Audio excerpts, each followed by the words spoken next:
Et du coup, moi, je voulais vous parler, comme 12 fois n'est pas coutume, d'une espèce de manchot en particulier qui est le Gorfou de Schlegel. Vous pouvez aller, si vous voulez, faire un tour dans la bibliographie. Je vous ai posté quelque chose en particulier dessus aussi. Ça va être la dernière espèce de Gorfou dont on va parler. C'est une espèce de Gorfou... Oui, alors après, ils se ressemblent souvent un peu tous, puisque... Ouais, mais non, mais dans un dessin animé. Dans un dessin animé. Tu l'as vu dans Happy Feet Peut-être. ou dans Yubi le petit pingouin. Schlegel fait référence au professeur H. Schlegel, qui est un professeur du coup d'histoire naturelle, il me semble. Je vais pas dire des bêtises non plus. Je vais le chercher sur internet parce que visiblement je l'ai moi du passé ne l'a pas noté. Encore un jardin.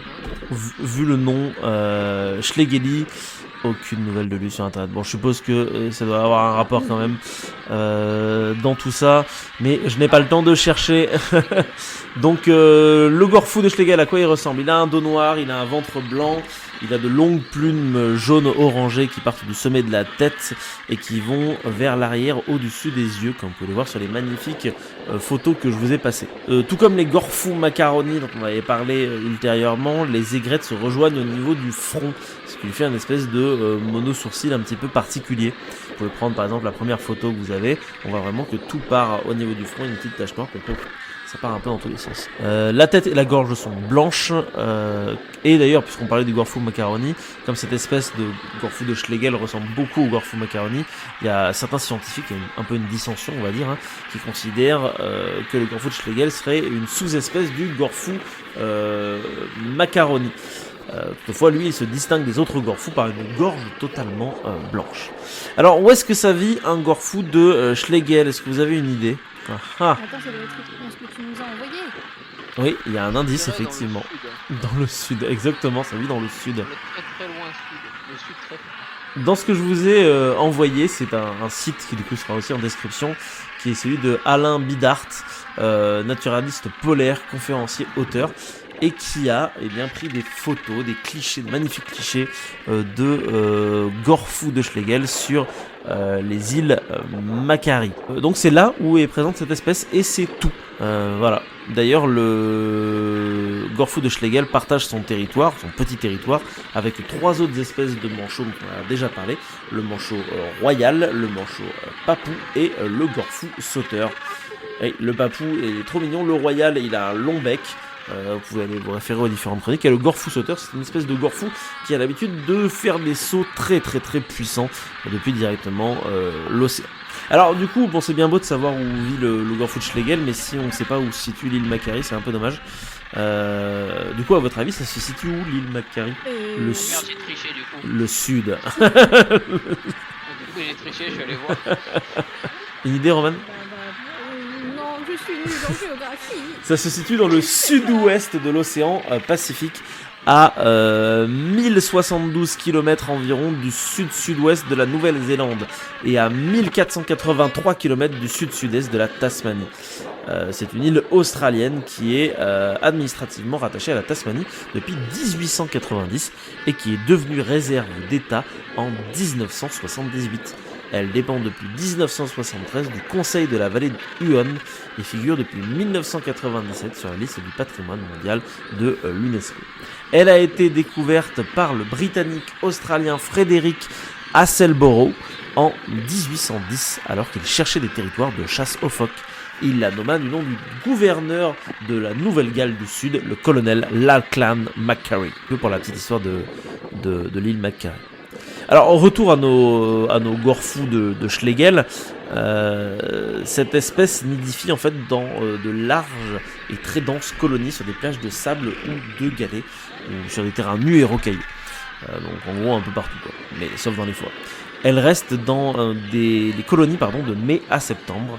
À part le comportement dans les colonies, le reste du temps nous est inconnu vis-à-vis de cette espèce. Parce que ce qu'il faut savoir, c'est que les manchots, une fois qu'ils se sont reproduits et qu'ils ont fait ce qu'ils avaient à faire, ils repartent dans la mer. Et là, qu'est-ce qui se passe? On ne sait pas. 2 œufs sont pondus, le second étant nettement plus gros que le premier. Le premier œuf est souvent jeté en dehors du nid par la femelle avant la ponte du second.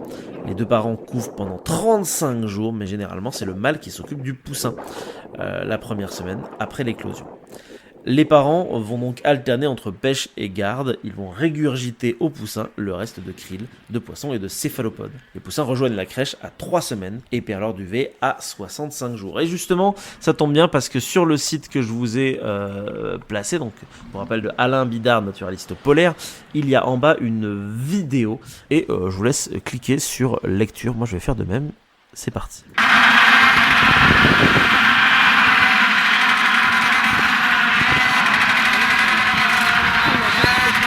Voilà, donc ça fait du boucan, hein.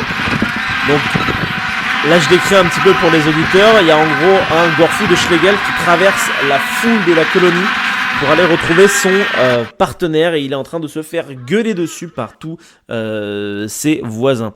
Les colonies de cette espèce de manchot sont particulièrement réputées pour être très très très bruyants, comme vous venez de vous en rendre compte grâce à ce petit extrait que je vous ai passé. Car en effet, sur l'île Macquarie vit 850 000 couples. Ça fait quand même pas mal de manchots de Schlegel finalement. Sur les îles Bishop et Clerk, il y a 1000 couples qui ont été recensés entre 1984 et 1985. Toutefois, aujourd'hui, l'espèce est bien évidemment vulnérable du fait qu'elle a été longtemps chassée pour son huile au 19e siècle. Car oui, finalement, à défaut d'avoir trouvé des phoques, ils ont trouvé des manchots. Et comme on l'a vu au fur et à mesure de ces différentes chroniques, le manchot, ça vaut de l'or, mais de l'or blanc et poisseux. Alors, bon, certes, les humains tuent les manchots, mais les humains ne font pas que ça. Ils vont aussi introduire des espèces sur l'île, comme par exemple les chats, les rats et les weka, c'est des gros oiseaux qui vont du coup directement s'attaquer aux œufs qui eux-mêmes étaient déjà chassés par les skua, les grosses mouettes. En plus, le fait que les gorfous ne nichent qu'à un seul emplacement dans le monde malgré toutes ces menaces, ça n'aide pas du tout. Toutefois, la population reste stable et d'après les chercheurs, il semblerait que la population se serait en fait adaptée finalement aux différents nouveaux prédateurs. Donc c'est plutôt chouettos finalement, comme quoi ce qui compte dans le monde c'est l'adaptation. Et c'est ainsi que prend fin cette petite chronique sur un gorfou méconnu, le gorfou de Schlegel. J'espère que vous apprécierez ces magnifiques clichés, notamment le premier cliché de ce manchot qui est en train de dormir, qui a l'air vraiment tout chouchou je trouve.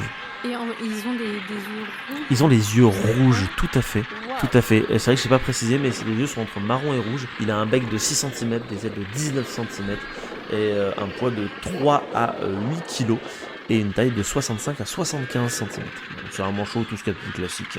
Et chez les gorfous, un gorfou, tout ce qu'il y a de plus classique. Mais moi, ce qui m'épate, c'est surtout la taille du bec chez les gorfous.